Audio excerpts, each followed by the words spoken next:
प्रणाम भक्तजनों। आज हम आपको सुनाने जा रहे हैं एक अद्भुत कथा उगना महादेव की।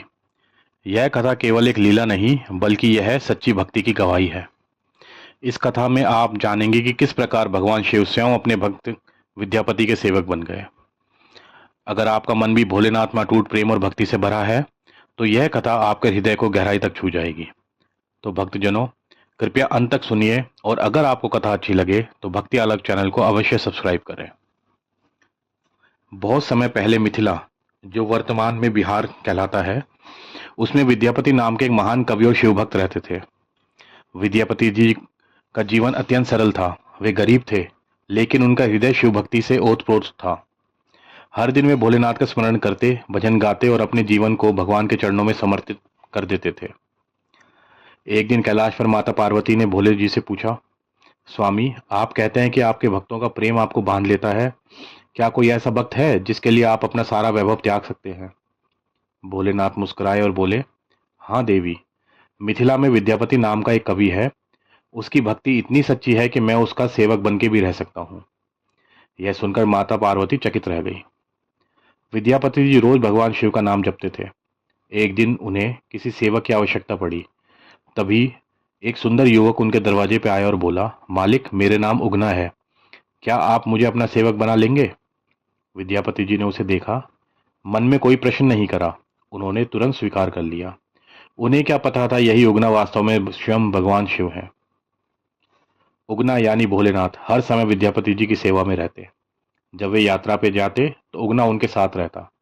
विद्यापति जी जब शिव की महिमा का भजन करते तो उगना गहराई से मुस्कुराते, क्योंकि वो जानते थे यह सब उनकी महिमा है। एक बार विद्यापति जी जंगल में अपने राजा के लिए यात्रा पर निकले। गर्मी के कारण उन्हें बहुत प्यास लगी, लेकिन पास में कहीं पानी न था। विद्यापति जी ने उगना से कहा, उगना, मुझे बहुत प्यास लगी है, क्या कहीं से पानी ला सकते हो? उगना ने बिना देर किए अपनी जटा से गंगा जल निकालकर उनको पिला दिया।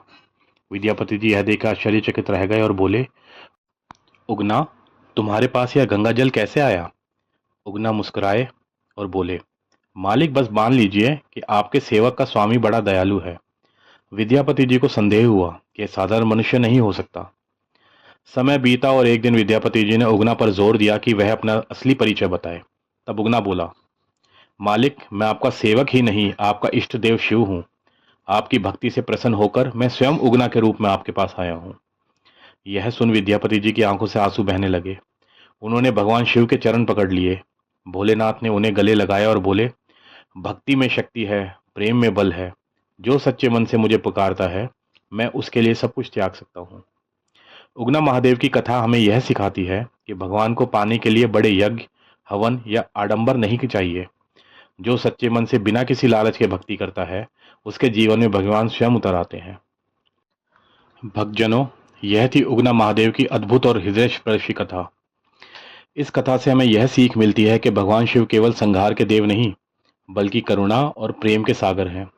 वे अपने भक्तों के लिए किसी भी रूप में प्रकट हो सकते हैं, कभी उगना बनकर, कभी किसी साधु के रूप में, और कभी अदृश्य रहकर भी हमारी रक्षा करते हैं।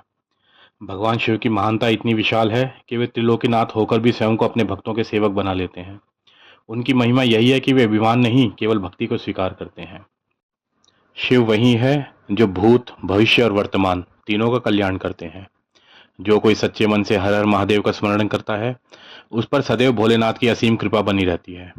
तो भक्तजनों, इस कथा को अपने जीवन में उतारिए, भक्ति के मार्ग पर चलिए और महादेव का नाम हृदय से लीजिए। महादेव आप सभी के जीवन को सुख, शांति और आनंद से भर दें। अगर आपको यह कथा पसंद आई हो तो कृपया भक्ति आलोक चैनल को सब्सक्राइब करें, वीडियो को लाइक करें और अपने प्रियजनों के साथ साझा करें। हर हर महादेव।